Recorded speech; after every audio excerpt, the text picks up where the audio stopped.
Hello, I'm Richard Hunter, Head of Markets, and welcome to our look ahead for the week commencing the 17th of July.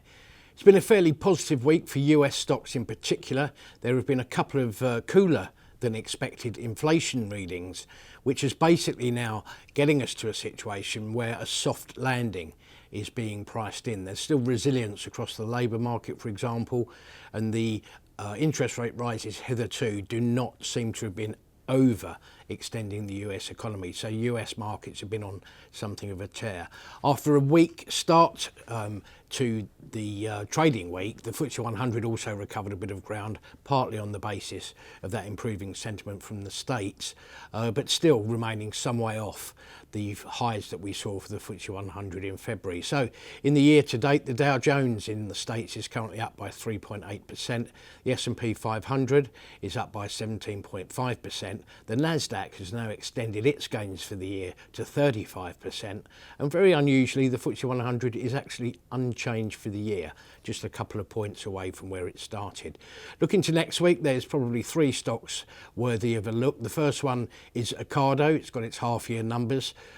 Despite a rise of 19% over the last 3 months, the shares are actually down by 21% over the last year. It's been a very volatile stock, perennial jam tomorrow stock it's increasingly being called, because it's not so much the retail business, the joint venture with Marks and Spencer, which is causing concern, but rather the solutions business on which a lot of its growth plans are predicated. This is the Ocado Smart Platform, the robots in the factories fulfilling grocery orders, and the more recent slowdown in further international deals has certainly been weighing on the share price.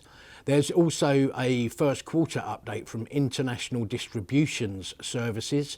That's Royal Mail to you and I.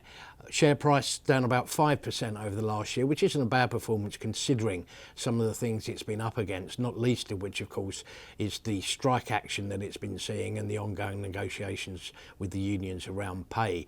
On top of that, always worth looking out for the terminal decline that we're seeing in the letters market and whether the parcels market is holding up. And the international parcels part of the business, GLS, or General Logistics Systems, has been something of a jewel in the crown for Royal Mail, or IDS as they're now known. Finally, easyJet's got some quarter three numbers. Things are certainly looking up for the airlines since various restrictions were overturned, and also, of course, it seems as though the travelling public will not be putting their holidays to one side. easyJet shares are up by about 35% over the last year, and being a trading update, probably worth looking out for the usual metrics: revenues, capacity, and ancillary revenues, the extra that you pay for things like legroom and baggage. Thank you for watching. Have a great week.